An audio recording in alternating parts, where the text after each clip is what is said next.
Hello, this is Terry and welcome to my next build video of my mini teardrop camper build. And in this video I'm going to be putting the ceiling on, and that's going to be out of my 8-inch bendable plywood that I have. So let's go ahead and open that box and take a piece out of the box and see what it looks like.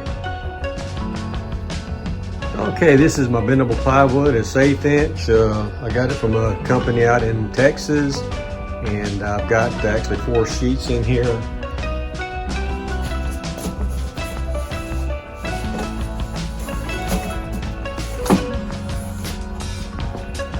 Let me show you how it's wrapped.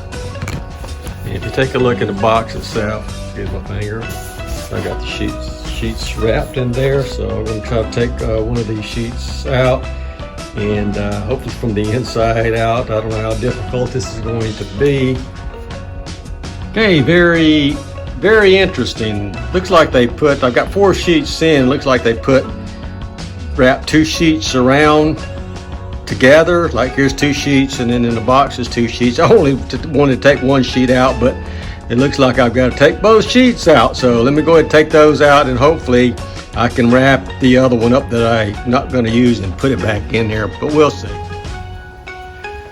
I finally got my 1 piece of plywood out, the 1/8 inch plywood. I was able to wrap the other one up and put it back in a box, but I had to actually lay the box down on the floor and take the 2 out that were rolled together out, separate them and put the other one back in. So what I'm going to do now is just go ahead and throw that one up there and just see what it looks like. I will have to trim the ends, so let's put that up there. And I got to be careful because this stuff is flimsy and I don't want to rip it.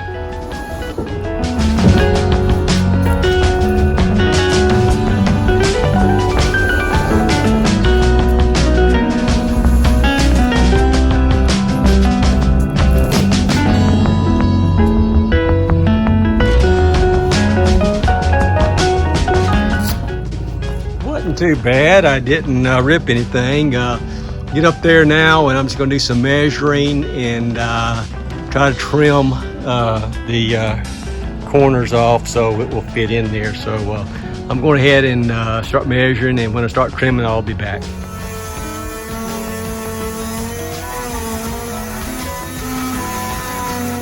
Okay, I got that dry fitted. I cut the edge off over here with a Dremel tool, and I just got it in here temporarily just to see how everything fits. So the next step is to go ahead and start stapling, and I'm going to start stapling on the bottom, and then I'll just work my way up and probably put in staples every inch or so, and I'll be stapling into the 1/2 inch plywood that's on the inside there. So again, that's the reason I got the 1/2 inch on the inside and the 1/4 inch on the outside. And as soon as I get that staple down, I can put some cross beams on here for support of my roof piece that I'll bend over and put on that. So let's take a look at the inside real fast just to kind of see what it looks like. And looks pretty doggone good.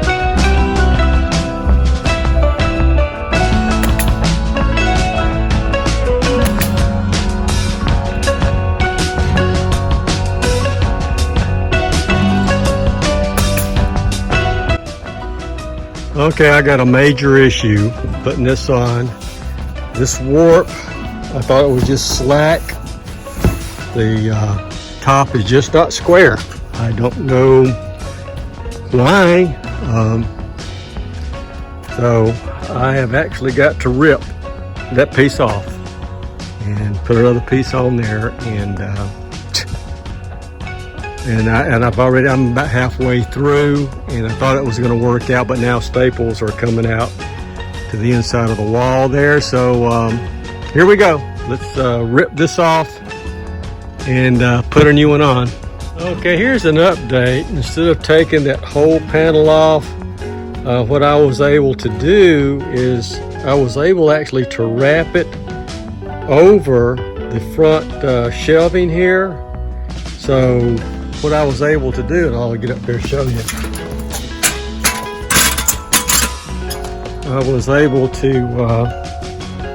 pop a straight line here as the top of the shelf and go all the way down, so I was able to keep this piece so I could splice another piece here. So I was actually able to save maybe a half of this piece, and it's nice and tight and looks good. So that's a good thing. And really, it wasn't my idea. I was ready to take the whole thing up. My wife came out and says, well, is there any way you can just save half of it since you're up here to this curve? And just so happens, yeah, I can, because it splits here with a shelf. I got a ½ inch here, and then I got 3/4 inch over here, so plenty of space there. So I'm going to go ahead and try to get another piece and put here. So we'll see how that goes. Okay, I got the ceiling on now from the shelf, front shelf. I did a seam here, and then I actually went to the back cabinets and I put a seam there, and I still got to get a piece to go from here to my back bulkhead that covers the cabinets in the back. So I got to still put that on. But what's interesting is that this piece here was the actual piece that wouldn't fit, and I could never figure it out until I actually measured this piece, and come to find out that undoubtedly it was shipped to me and it wasn't square, because when I cut that, I think it was about a ½ inch off on each side, well, on one side. You know, I used a square and scribed it all the way down, and undoubtedly it just wasn't square. So all I had to do was just sand off one end on here and then sand off the other end over there, and then it was square enough to put in. So that's a great relief, knowing I didn't have to go in and get a whole new sheet just for, what's this here, probably about 2.5 by 4 foot sheet of plywood. So which is good. So let's take a look on the inside and see what it looks like. And this is what we've got.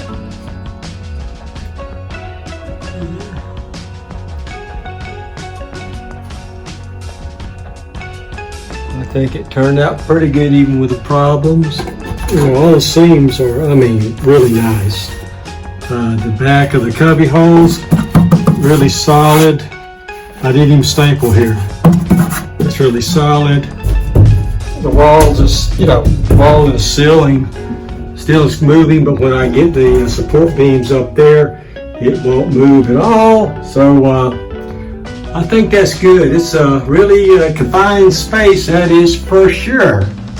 So what I've got to do next is just go ahead and finish the back, because over the cabinets here, I still got to put that piece right there from here to here. And once I get that piece on, the interior of the camper will be completed.